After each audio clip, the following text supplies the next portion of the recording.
Hi guys, my name is Jasmine McGuire and I'm going to be doing my presentation over cognitive theory today, specifically cognitive behavioral theory slash therapy and how it correlates to human behavior. So first off, cognitive behavioral theory slash therapy stands for CBT, and it was developed in the 1960s. CBT was based on the idea that how we think, how we feel, and how we act all interact together into one. CBT focuses on the idea of helping people to better understand their thoughts and emotions that lead to their problematic behavior, as well as CBT develops new ways of thinking and behaving. So, who founded CBT? And that was Albert Bandura. So, Bandura was the chief proponent who suggested that behavior is also learned by limitation, observation, beliefs, and expectations. Bandura combined both the behavioral and cognitive philosophies into one. He believed that a sense of personal competence and an expectation that one can personally accomplish a goal plays a vital role in motivation and human behavior. Bandura also expanded his research later on of the sense of personal competence and correlated it to three models of agency, which were making things happen. He said that the three models of agency were personal, proxy, and collective. Personal meaning that the individual wants to do it themselves. Proxy means that the individual is influenced by others. And then collective is that the individual has a team next to them and they're helping them incorporate that change.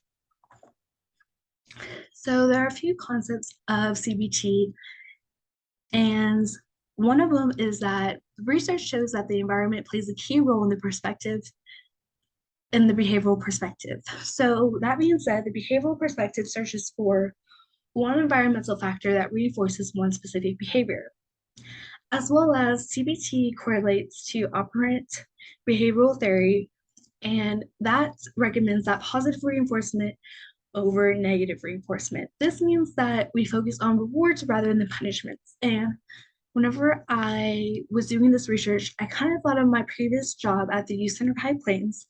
And with that, whenever we had a resident, they might have been in timeout for having sneaky behavior, things like that. However, we would reward them with token economy, such as a coupon and things like that, whenever they were doing good in free time or they were having great manners and things like that. So, kind of just giving more rewards rather than more punishments, if that makes sense. So, next up is that CBT is an extensive, short term, which is 6 to 20 sessions of a problem-oriented approach. CBT is designed to be quick, practical, and goal-oriented, and to provide people with long-term skills to keep them healthy. So CBT also has a few other key concepts and propositions. So in CBT, a person learns to identify, question, and change thoughts, attitudes, beliefs, and assumptions related to their problematic emotional or behavioral reactions to certain kinds of situations. This means that they can be able to see their behavior and change their thoughts of that, if that makes sense. So, according to CBT, the way people think or the way people feel is linked to the way they think, and about a situation, and not simply to the nature of the situation itself. Another thing is that it aims to help people become more aware of when they make negative interpretations and of behavioral patterns when reinforce the distorted thinking. So it wants them to focus on why did I think negatively about this and not positively, and how can we change that? So there are a few assumptions of CBT. One basic assumption is that people can learn to identify, evaluate, and change their assumptions and core beliefs, just as they're able to identify and change their negative automatic thoughts. However, this is not true at all because it's a lot easier to identify whenever you have negative thoughts rather than changing core beliefs that you have instilled in you since birth. Another assumption is that many people believe that the cognitive approach focuses on mental illness stems from faculty cognitions about others or role in us. However, this is not true. It's through the lack of planning or processing information inaccurately.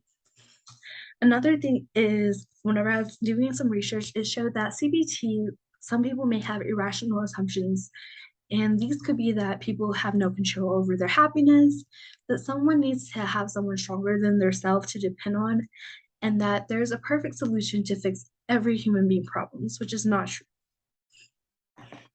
There are some critics that have a few ideas of how CBT is not a great approach for human behavior. And one of those is that many people believe or frequently argue that the approach is too mechanistic and fails to address the concerns of the whole patient, which this isn't true in fact because it is just focusing on how we think and how we feel rather than maybe other underlying factors. Another critic is that due to the structured nature of CBT, it may not be suitable for people with more complex mental health needs or learning difficulties. So that being said, it may not work for everyone. Some critics argue that because CBT only addresses current problems and focuses on specific issues, it does not address the possible underlying causes of mental health conditions such as an unhappy childhood. That being said, CBT is really limited to just human behavior and focuses on their negative thinking rather than other things that may have happened in the past.